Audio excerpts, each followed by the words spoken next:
Opening with the king's pawn controls the center, and the Nimzowitsch defense is an offbeat opening that starts with knight c6 black, allows white to create a large center with e4 and d4 pawns, so they can attack it later.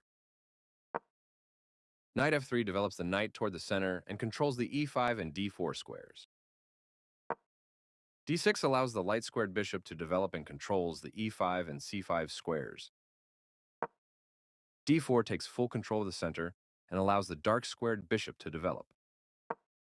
Knight f6 develops the knight toward the center and attacks the e4 pawn.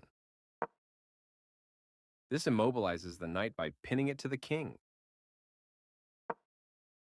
This kicks a bishop. This forces the opponent to double pawns. Takes back. This defends a pawn that was under attack and had no defenders. The bishop is ready to be developed to an active square. Castling kingside tends to be safer than queenside because the king is further from the center.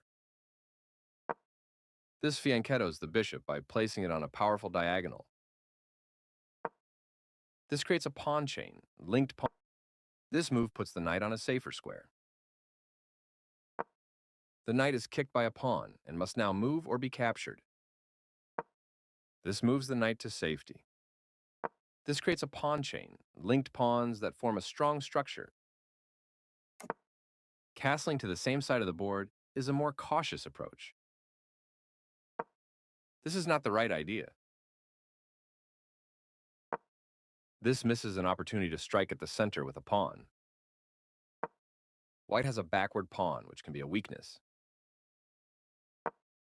Advancing the pawns in front of the king can compromise the king's safety. This missed it. The game is still close to equal, but white lost their advantage. Recaptures. This takes an open file, a common method for activating a rook. This creates a pawn chain, linked pawns that form a strong structure. This connects the rooks, which helps them work together. This overlooks an opportunity to develop a queen off its starting square. This permits the opponent to eventually win a pawn. This misses an opportunity to tactically win a pawn. This is an equal trade. This threatens to win a knight by trapping a piece. This stops the opponent from being able to win a knight by trapping a piece. This overlooks a better way to evade the check from the opposing queen. This creates luft for the king, providing it an escape square. That pawn was free for the taking. Right on target. This overlooks an opportunity to develop a bishop off its starting square. The rooks are coordinated and powerfully doubled on the file. This is the only good move. This offers to exchange pieces of equal value.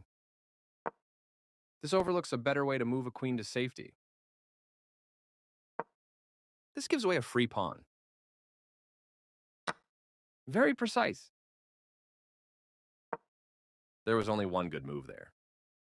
This allows the opponent to activate a rook by getting it to the 7th rank. This threatens to take an outpost with a rook.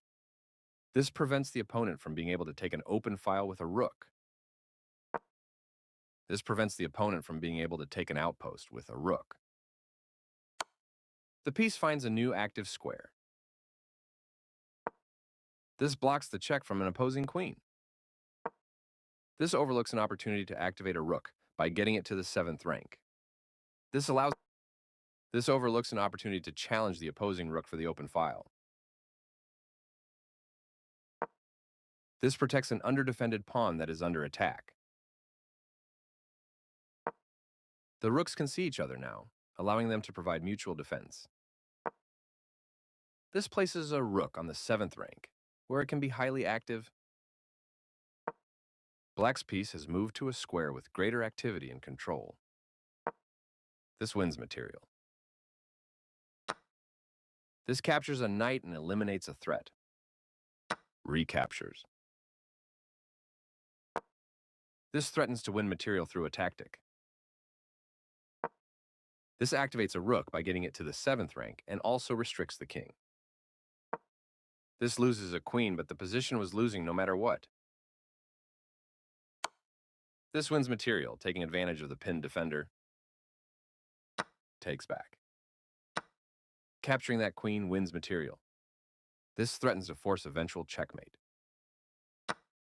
This permits the opponent to force eventual checkmate. With the right follow-up, this will lead to checkmate. This evades the check from the queen. This continues down the road to checkmate.